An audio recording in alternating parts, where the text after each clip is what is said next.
Hi, I'm Sean Johnson with House of James Ministries. We are a child refuge in the country of Ukraine.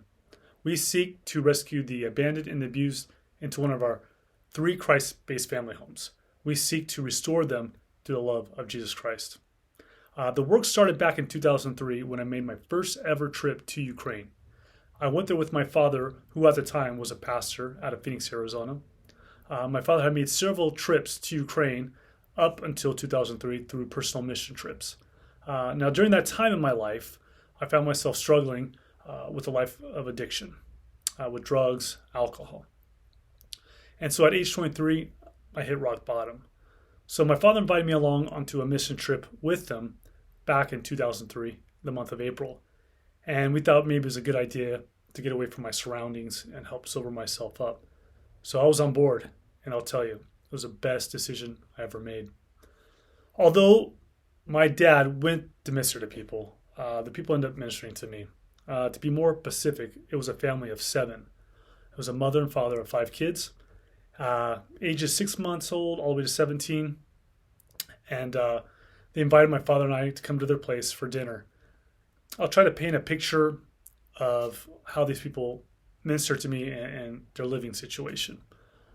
They lived in a two-room apartment, and not like a two-bedroom with a family room and we're used to, but literally just two rooms. And it was very cold, damp, hardly any furniture.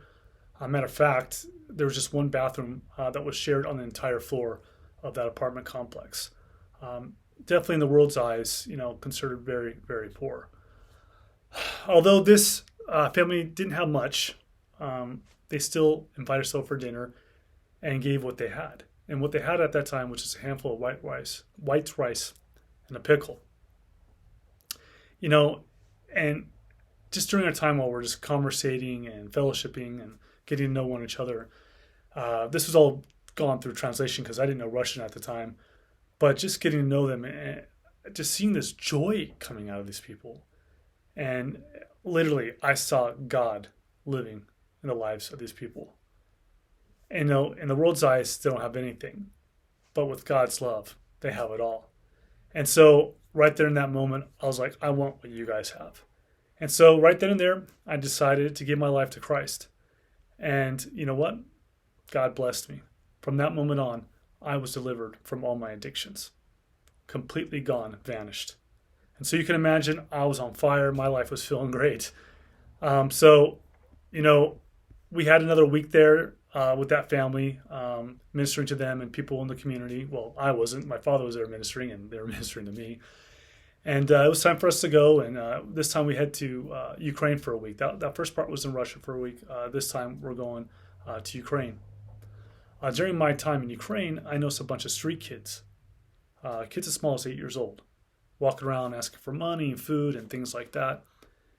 And come to find out, during this time, there was around 2 million kids living in this situation, whether it's on the streets or living in an abuse situation, places where they need to be rescued. And so I was really taken back by that. And so I was struggling with that week, just seeing those kids and just trying to understanding how is this possible and what can be done for them.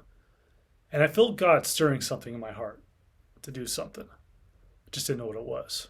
Well, it was time to go back to Phoenix, Arizona, and kind of felt like I left something behind, and I just didn't know what that was.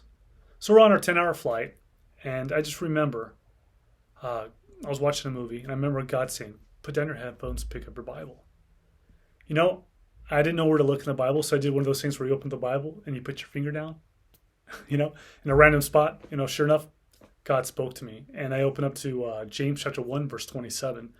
Religion that God our Father finds pure and false is this, to look after orphans and widows in their distress and to keep oneself from being polluted by the world.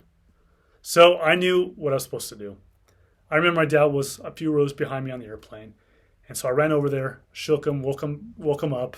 And he just looks at me. He's like, "What?" I go, "I'm moving to Ukraine." He's like, "What?" So I'm moving to Ukraine. He goes, "All right." He goes right back to sleep. I don't know how the guy does it. But sure enough, we get back to Ukraine. And my dad's like, "Are you serious?" I said, "Yeah, Dad, this is it. I think this is what I'm supposed to do. God's touching me. And this is my calling. God gave me a second chance in this life. And I don't want to lose it. So I sold everything I owned and paid off some debts. And sure enough, July of 2003, just a few months after that trip, I was back in Ukraine. I went there all by myself, and I started making connections with people. And by 2006, we had our first home built, and we ended up rescuing. Right now, there's 13 children in that home. And then in 2008, we built our second home, and 10 kids in that home. And then in 2010, we opened our third home, and we've had 10 kids rescued in that. So God's been amazing. It's been a crazy journey, to say the least. As you can imagine, the work hasn't been easy. We definitely had our struggles, and we still do. We experienced a lot of pain and even losses. But however, our victories and joys outweigh them all. And so we have just been fortunate, with God working through our house parents and through our supporters, and just seeing really results. We've had quite a few people, some of the kids grow up, get married, have their own families, and our success rate is pretty amazing. None of our children have landed in prison, no drug addiction, no struggles. It's been a pretty amazing journey. I just ask you guys to continue to pray for House of James Ministries, especially in these dark times right now with the Russian aggression and the future very uncertain. What's going on in President Putin's mind. But we do feel somewhat safe in some areas because our homes are in the villages away from the big cities. So if some type of invasion and a war breaks out, we feel like we're in a safer area, less exposed, let's say that.